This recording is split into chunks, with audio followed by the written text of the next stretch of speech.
સિયારામ ચલો બને છે અત્યારે ચણાના લોટના પુડલા એમાં સિયારામ આજે બને છે ચણાના લોટના પુડલા ચણાનો લોટ મેં લીધો છે 2 થી 3 વાટકી એમાં હું થોડો ચોખાનો લોટ એડ કરું છું 2-3 ચમચી એન્ડ થોડો સૂજી 1-2 ચમચી બી એડ કરું છું અંદર અને પછી તેમાં હું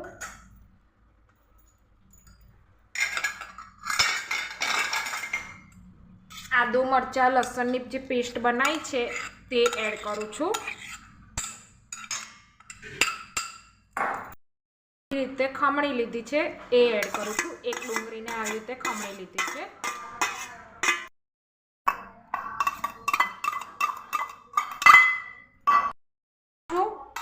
અંદર મેં લીલું મરચું નાખ્યું છે તેથી 1 ચમચી લાલ મરચું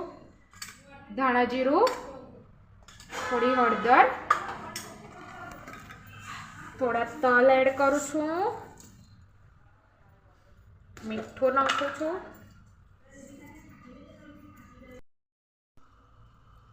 જરૂર મુજબ પાણી રેડીને આ બધું હવે મિક્સ કરી લેવાનું છે એક મોટી ચમચી ભરીને અંદર દહીં બી એડ કર્યું છે મેં દહીંના સ્વાદને બેલેન્સ કરવા માટે થોડી ખાંડ પણ એડ કરી છે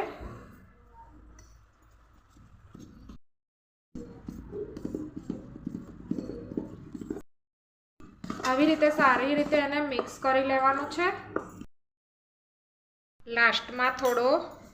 અજમો એડ કર્યો અને જીરું પણ એડ કર્યું છે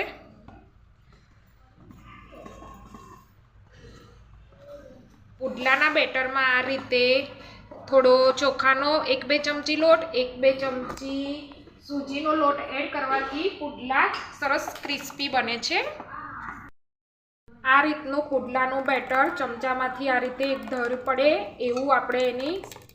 એ રાખવાની છે મીડિયમ બહુ જાડું નહીં બહુ પતળું નહીં હવે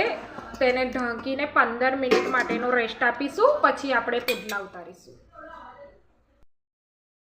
જો 15 મિનિટના રેસ્ટ પછી બેટર સરસ થઈ ગયું છે હવે એક ધાર્યું આ રીતે ચમચામાંથી પડે તેવું બેટર આપણે રાખવાનું છે તેની થિકનેસ બહુ જાડું નહીં બહુ પાતળું નહીં હવે તેનો હું તમને પુડલો બનાવીને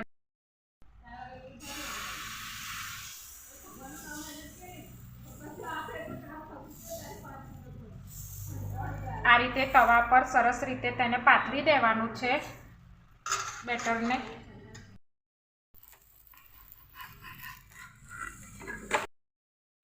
ચડી જાય પછી તેને બીજી બાજુ પલટાઈ દેવાનો છે બંને બાજુથી સારી રીતે થઈ ગયો છે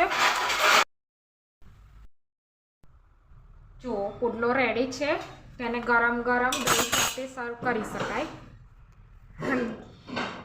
મારી ચેનલને લાઈક કરજો સબસ્ક્રાઈબ કરજો અને શેર કરજો